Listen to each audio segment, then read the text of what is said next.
Bismillahirrahmanirrahim. Assalamualaikum warahmatullahi wabarakatuh. Alhamdulillah wassalatu wassalamu ala asrafil anbiya wal mursalin. Allahumma shalli ala Muhammad wa ala ali Muhammad. Ananda soleh dan solehah yang Ustaz cintai, yang Ustaz banggakan karena Allah Subhanahu wa taala. Alhamdulillah pada pagi hari ini masih kita bisa melanjutkan belajar kita ya. Masih melalui online yang masih di rumah. Semoga Allah senantiasa memberikan kesehatan, keafiatan, keberkahan ya, kelimpahan rezeki dari Allah Subhanahu wa taala. Amin amin ya rabbal alamin. Anda sekalian dirahmati Allah Subhanahu wa taala, pada hari ini kita akan belajar sejarah Rasulullah SAW yang mulia ya. Ini orang mulia ya, kalau mau mulia maka ikuti cara beliau katanya gitu ya.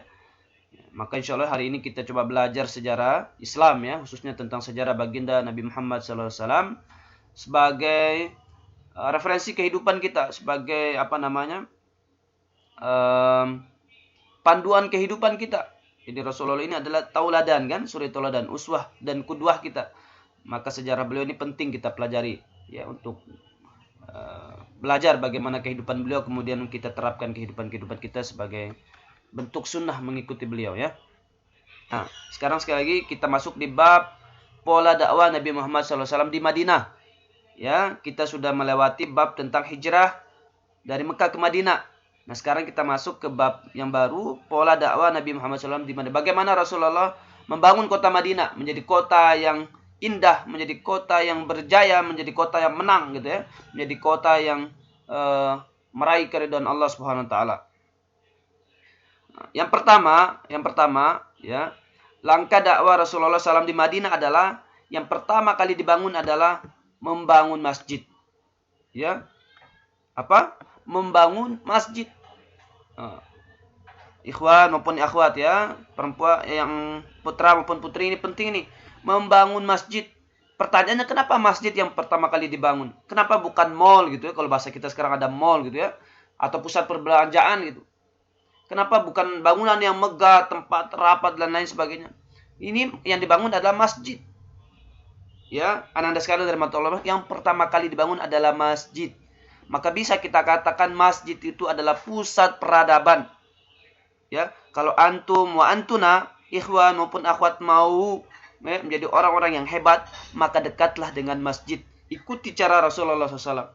Ya, berada di masjid menjadi pusat peradaban kita. Nah, Ustadz perlu cerita sedikit ya. Masjid itu punya banyak fungsi ya. Di zaman dulu itu Masya Allah, ini masjid ini adalah pusat segala kekuasaan pemerintahnya Rasulullah SAW ya. Jadi masjid itu secara umum adalah fungsi ibadah yang pertama ya, tempat kita sujud, tempat kita sholat, tempat kita ngaji gitu ya. Itu fungsi umumnya ya, fungsi umumnya adalah fungsi ibadah, fungsi ubudiyah kita, tempat menyembah kepada Allah Subhanahu wa taala. Dan itu sudah umum kita, bahkan kita di dunia di zaman sekarang juga sama gitu ya. Nah, fungsi yang selain ibadah, selain tempat sholat, selain tempat ngaji, sujud ya, ada fungsi lain, ada fungsi ya, namanya fungsi ijtimaiyah. Ya, fungsi ijtimaiyah atau fungsi sosial. Jadi masjid itu juga menjadi tempat perencanaan aktivitas-aktivitas sosial. Bagaimana membangun umat ini ya, mandiri ekonominya, bagus sosialnya, masyarakatnya. Itu juga ada di masjid. Tempat pendidikan juga. Ya. Jadi Rasulullah kan tidak punya sekolah dulu. Dan sekolahnya di masjid. Ya, lahir orang-orang hebat itu dari masjid. Ngajar bahasa Arab, ngajar Quran, ngajar hadis. Di masjid Rasulullah SAW. Ya. Jadi antum sekali lagi ini masjid ya. Jadikan masjid ini, yang ikhwan terutama sholat masjid, berjamaah di masjid, jangan pernah tinggalkan. Ya, jangan pernah tinggalkan. Ya.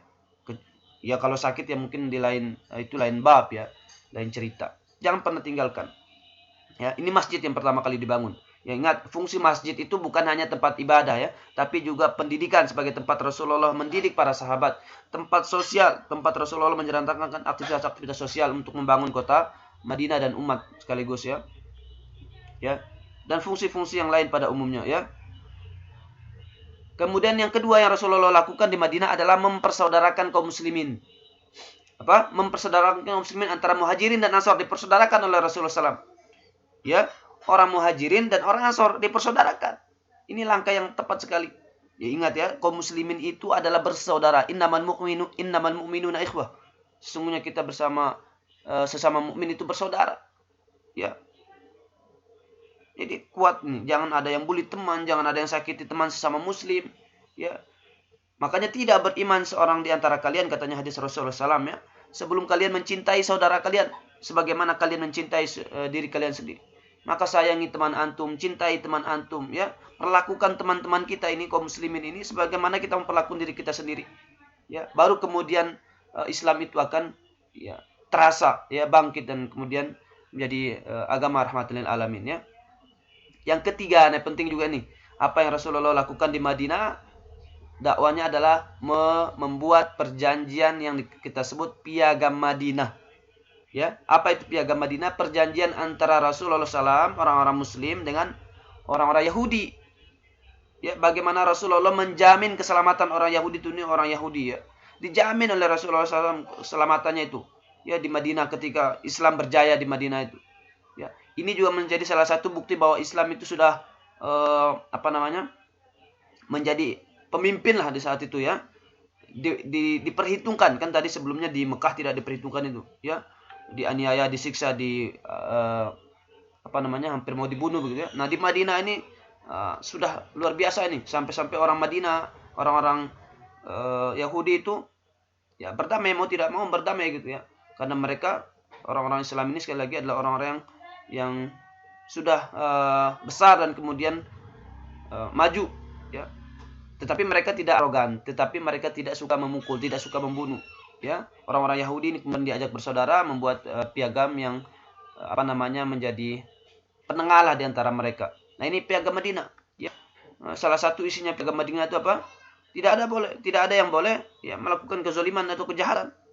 Ya, siapapun dia, mau muslim maupun apalagi ya Yahudi, ya. Tidak ada yang boleh melakukan kezaliman.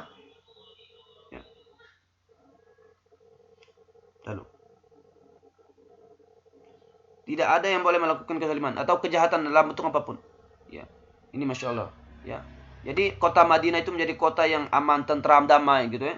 Perdamaian antara Islam dan Yahudi itu berjalan. Ya, kecuali mereka yang mengkhianati. Ya, yang pertama kali mengkhianati adalah mereka. Nah, ini penting ini, ya, langkah-langkah dakwah yang dilakukan oleh Rasulullah SAW di Madinah. Bagaimana Rasulullah membangun kota Madinah, ya, membangun negara Madinah, negara Madinah. Ya, jadi Rasulullah SAW di Mekah itu dakwah tentang Islam, dasar-dasar Islam. Jadi Madinah itu mulai membangun ekonomi, membangun perdagangan, ya, membangun sosial kemasyarakatan, membangun perpolitikan, ya, membangun negara, ya, di Madinah mulai diterapkan. Ya, karena orang-orang muhajirin yang tadi kan yang hijrah ke Madinah, orang-orang itu gitu. Ya, sudah mulai kuat dasar-dasar keagamaannya, akidahnya, ya, ibadahnya. Ya. Nah, ini langkah-langkah Rasulullah SAW, ya.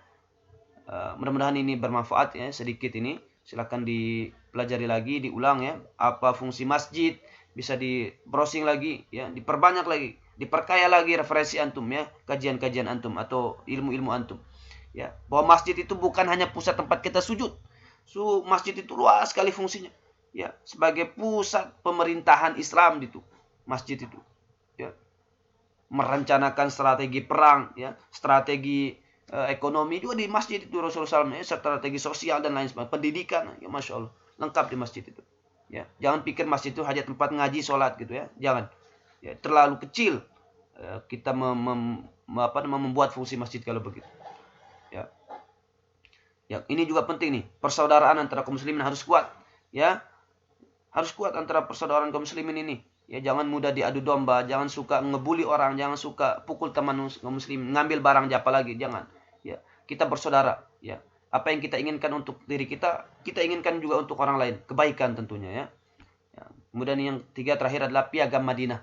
Ini bukti bahwa Islam sudah memimpin, sudah mulai diperhatikan, diperhitungkan di dunia saat itu.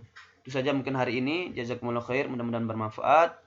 Silakan pelajari lagi, diikuti. Kalau ada pertanyaan bisa hubungi Ustaz. Jazakumullah khair. Assalamualaikum warahmatullahi wabarakatuh.